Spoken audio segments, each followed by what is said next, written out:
Umat Islam kalau berpikir harus melihat proyeksi ke depan. Maka tidak boleh bagi umat Islam merasa cukup dengan capaian yang ada pada hari ini. Tapi umat Islam menjadi umat yang progresif, umat yang terus berusaha hari ini lebih baik dari kemarin dan hari esok lebih baik dari hari ini. Wa man ahsanu qawlan mimman da'a ilallah. Siapakah orang yang tindakan perkataannya adalah orang-orang yang terbaik? Kata Allah, mimman da'a ilallah, adalah orang yang perkataan, sikapnya, tindak tanduknya menyeru kepada kebaikan Allah. Orang yang sikap dan perkataannya mengajak kepada kebaikan yang memberikan kemaslahatan bagi kemanusiaan. Itu da'a ilallah.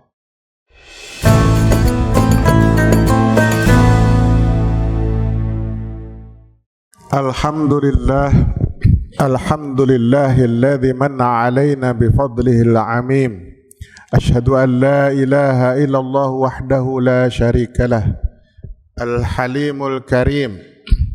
Wa asyhadu anna sayyidana Muhammadan abduhu wa rasuluh, habibuhu wa khaliluh, alladzi khussa bil khuluqil azim. Sallallahu wa sallama alaihi wa ala alihi wa ashabihi wa atba'ihi alladhina fazu minhu bil hadzil jasim. Amma ba'd, fa ya ibadallah ittaqullaha haqqat taqwa, fa inna taqwa manba'u kullil fadail wa waidatu kullir radha'il. Faqad qala Allah ta'ala fi kitabihil karim, a'udzu billahi minasyaitonir rajim, wabtaghi fima ataqallahu ad-daral akhirah wa la tansa nasibaka minad dunya wa ahsin kama ahsanallahu ilaik wa la tabghil fasada fil ard innallaha la yuhibbul mufsidin. Wa qala Rasulullah sallallahu alaihi wasallam, qala Allah ta'ala azza wa jalla, yu'dhini ibnu adam yasubbu ad-dahra wa ana ad-dahr biyadil al-amru uqallibul lail wan nahar. Shadaqallahul azim wa shadaqa rasuluhul karim wa nahnu ala dzalika minasyahidin wa syakirin. Hadirin sidang salat Jumat yang dimuliakan Allah, alhamdulillah kita telah berada di tahun baru Hijriah 1446. Di awal tahun baru ini ada baiknya kita mulai mengevaluasi sejauh mana pemahaman kita, penghargaan kita terhadap waktu yang telah berlalu. Di dalam Al-Quran, di dalam Al-Hadis, Allah dan Rasul-Nya mengajarkan kepada kita bahwa umat Islam terkait dengan waktu, pertama, umat Islam itu selalu memiliki visi yang universal. Umat Islam adalah umat yang memiliki pandangan dunia yang tidak terbatas pada tataran waktu dan jangka waktu tertentu. Umat Islam memiliki cara pandang dunia yang lintas ruang dan lintas batas. Itulah sebabnya Allah tadi berfirman, sebagaimana kami kutip di awal khutbah, Allah mengatakan, wabtaghi fima ataqallahu ad-daral akhirah. Carilah oleh kalian darul akhirah. Ungkapan darul akhirah menunjukkan bahwa umat Islam itu ketika berpikir, merencanakan hidup tidak hanya dibatasi pada soal kekinian dan soal kedisinian. Umat Islam kalau berpikir harus melihat proyeksi ke depan. Maka tidak boleh bagi umat Islam merasa cukup dengan capaian yang ada pada hari ini. Tapi umat Islam menjadi umat yang progresif, umat yang terus berusaha hari ini lebih baik dari kemarin dan hari esok lebih baik dari hari ini. Bukankah ada sebuah makalah yang mengatakan, man kana yaumuhu syarran min amsihi fahuwa khasir aw fahuwa mal'un, wa man kana yaumuhu mithla amsihi fahuwa khasir, wa man kana yaumuhu khairan min amsihi fahuwa rabih. Siapa yang hari ini lebih buruk dari hari kemarin, dia celaka. Tapi yang hari ini sama dengan hari kemarin orang-orang yang merugi. Dan bagi mereka yang hari ini lebih baik dari hari kemarin, itu adalah orang-orang yang beruntung. Artinya paradigma umat Islam terkait dengan kehidupan harus selalu ada progres berkelanjutan. Nggak boleh statis, nggak boleh jumut. Umat Islam terus harus maju. Kalau kemarin di tahun 1445 Hijriah kita sudah mencapai capaian-capaian tertentu, maka pada tahun ini kita harus mencoba untuk meraih capaian dan mimpi-mimpi yang lebih baik lagi. Tetapi kemudian Allah mengingatkan, wala tansa nasibaka minad dunya. Meskipun kita mempunyai mimpi yang ideal, mempunyai mimpi yang universal, tapi mimpi itu harus berbasis pada realitas. Apa yang kita inginkan, apa yang kita rencanakan harus bertitik tolak dari keadaan kita saat ini. Yang mau tidak mau kita akui, kita adalah orang Indonesia. Yang mau tidak mau harus kita sadari, kita adalah orang yang hidup di abad ke-21. Mimpi boleh tinggi, angan-angan boleh jauh, tetapi kita harus tetap melihat realitas di mana kita sebagai bangsa Indonesia. Itulah sebabnya umat Islam pantang untuk berangan-angan tulul amal. Mengapa? Karena tulul amal, panjang angan-angan ini merupakan mimpi-mimpi yang tidak bertitik tolak dari realitas. Kemudian terkait dengan waktu juga Allah berfirman di dalam surah Al-Furqan ayat 62. Wa huwa alladzi ja'ala al-laila wan-nahara khilfatan liman arada ayyadzakara aw arada syukura. Bahwasanya Allah memutarbalikkan siang dan malam, mempergantikan siang dan malam, tidak lain dan tidak bukan bagi mereka-mereka yang ingin ayyadzakara, bagi mereka-mereka yang ingin menunjukkan zikirnya kepada Allah Subhanahu wa ta'ala.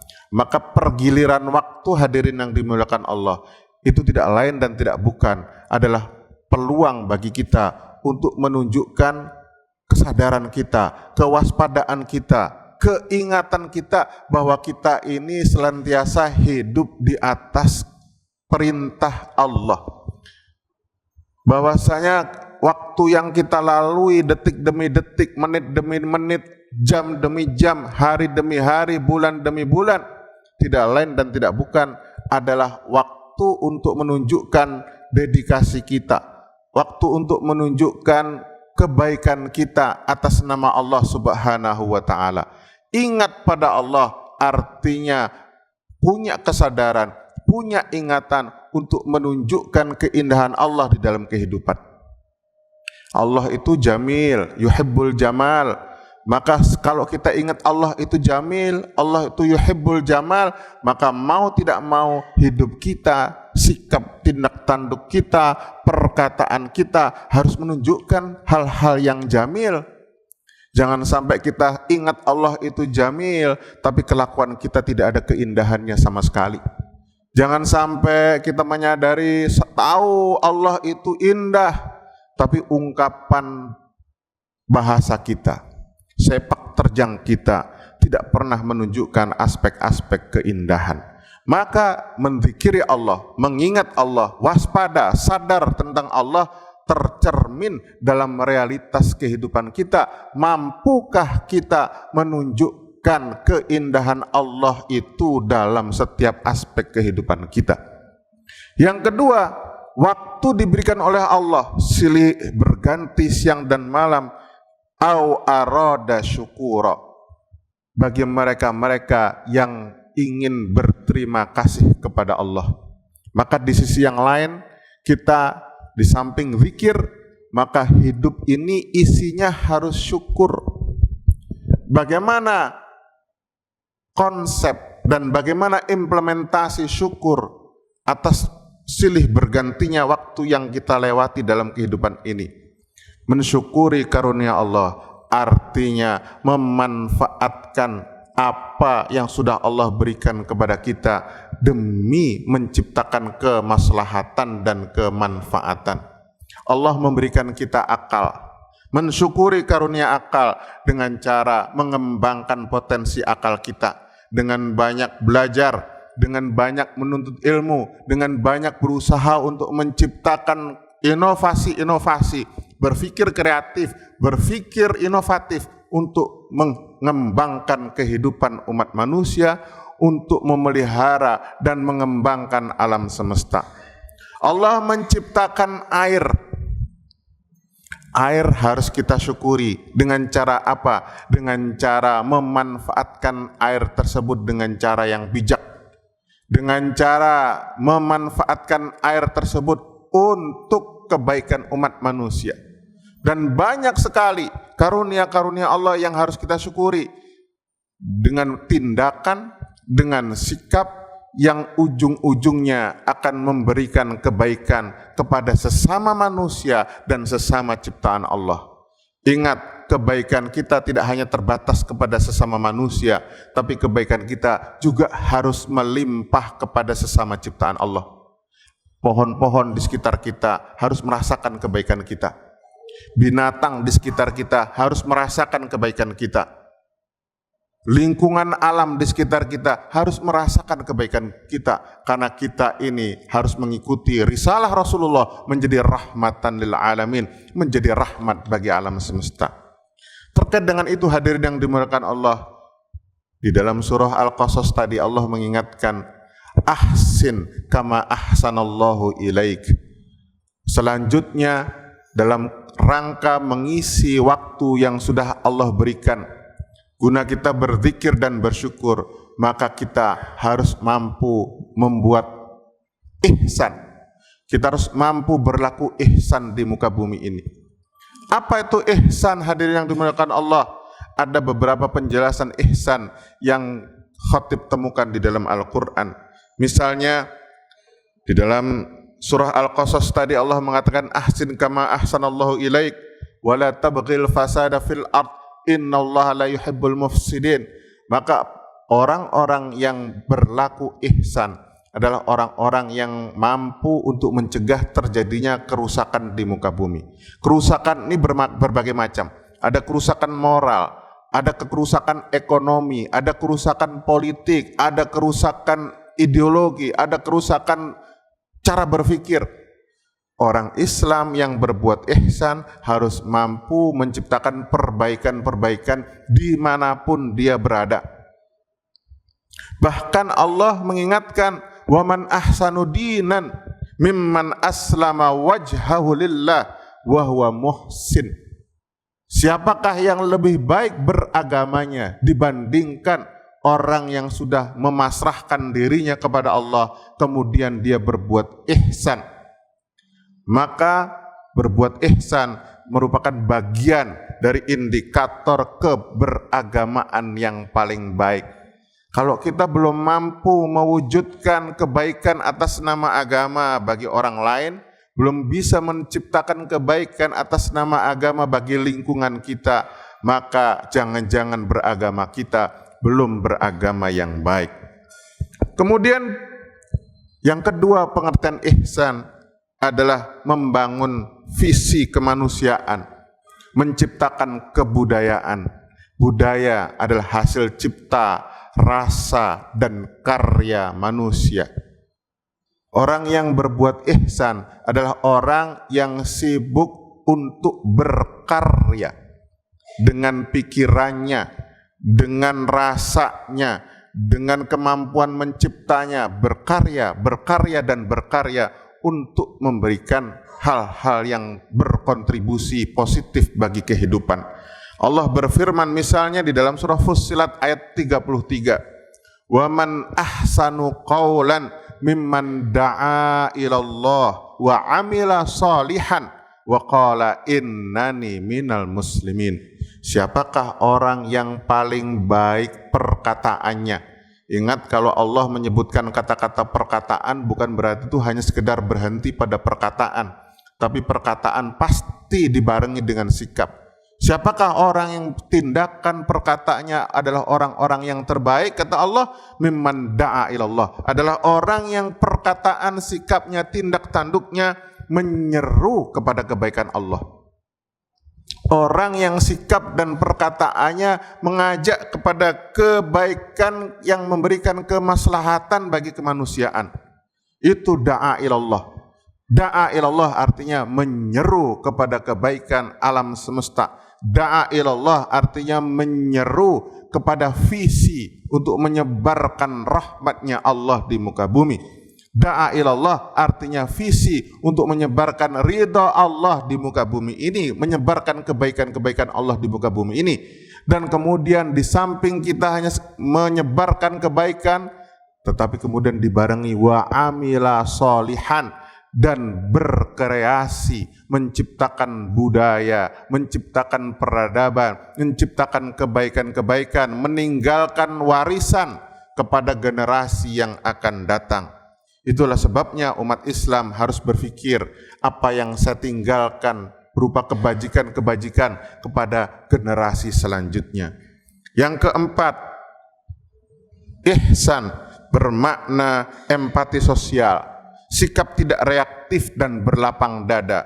Allah berfirman misalnya di dalam surah Ali Imran 134, alladzina yunfiquna fis sarra'i wad dharra wal kadhiminal ghaidha wal 'afina 'anil nas wallahu yuhibbul muhsinin. Maka indikator ihsan di sini, beliau adalah orang-orang yang berinfak, punya empati sosial, wal kadhiminal ghaidh, enggak mudah emosional. Siapa orang-orang yang tidak mudah emosional? Orang-orang yang mau berpikir. Orang-orang yang sebelum bertindak difikirkan dulu, apakah tindakannya, apakah omongannya punya dampak negatif kepada orang lain.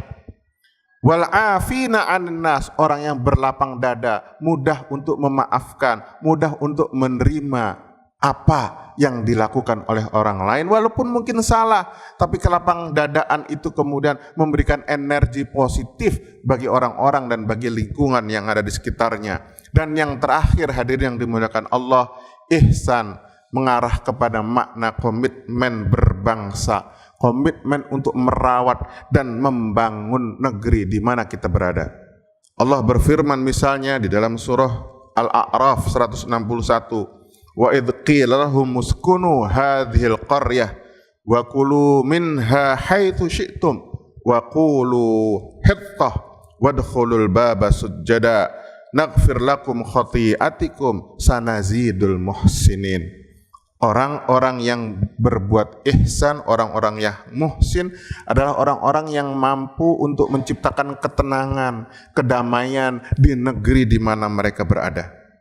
Mereka adalah orang-orang yang mampu menciptakan kesejahteraan, keamanan pangan, keamanan sandang bagi orang-orang yang ada di sekitarnya. Disyukuri, dirawat karunia negeri yang dicintai ini sebagai bentuk ketaatan kepada Allah Subhanahu wa taala. Maka pantang bagi orang-orang yang mengaku sebagai pengikut Rasulullah sallallahu alaihi wasallam merusak dan membuat keonaran di negerinya sendiri, karena negeri ini merupakan karunia Allah yang paling besar dan itu harus disyukuri. Dengan cara apa? Dengan cara dijaga keamanannya, diciptakan stabilitas, menjaga kedamaian, dan terus berusaha untuk menciptakan kesejahteraan dan pembangunan di negeri yang kita cintai.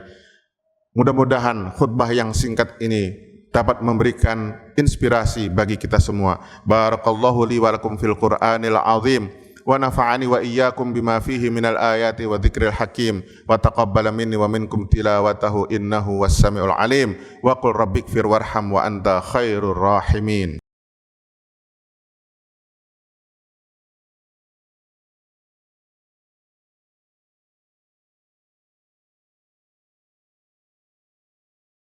Alhamdulillahil mutawahhidi bil azamati wal jalal al muttasifi bi sifatil kamal. Asyhadu an la ilaha illallah wahdahu la syarikalah al kabirul muta'al wa asyhadu anna sayyidana Muhammadan abduhu wa rasuluh anqadallahu bihi minad dhalal wa hada ila asyrafil khisal. Allahumma salli wa sallim wa barik ala sayyidina wa maulana Muhammadin وعلى آله وأصحابه وأمته إلى يوم المآل. فقد قال الله تعالى مخبرا وآمرا إن الله وملائكته يصلون على النبي يا أيها الذين آمنوا صلوا عليه وسلموا تسليما. اللهم صل وسلم وبارك على سيدنا ومولانا محمد وعلى آله وأصحابه وأمته والحاضرين في هذا المسجد. اللهم اغفر للمؤمنين والمؤمنات والمسلمين والمسلمات الأحياء منهم والأموات إنك سميع قريب مجيب دعوات ويا قاضي الحاجات ويا كافي المهمات. اللهم ارحم أمة محمد، اللهم أصلح أمة محمد، اللهم فرج عن أمة محمد، اللهم أحسن عاقبتنا في الأمور كلها وأجرنا من خزي الدنيا وعذاب الآخرة. ربنا آتنا في الدنيا حسنة وفي الآخرة حسنة وقنا عذاب النار. عباد الله إن الله يأمر بالعدل والإحسان وإيتاء ذي القربى وينهى عن الفحشاء والمنكر والبغي يعظكم لعلكم تذكرون. فاذكروا الله العظيم يذكركم واشكروه على نعمه يزدكم واسألوه من فضله يعطكم ولذكر الله أكبر. أقم الصلاة.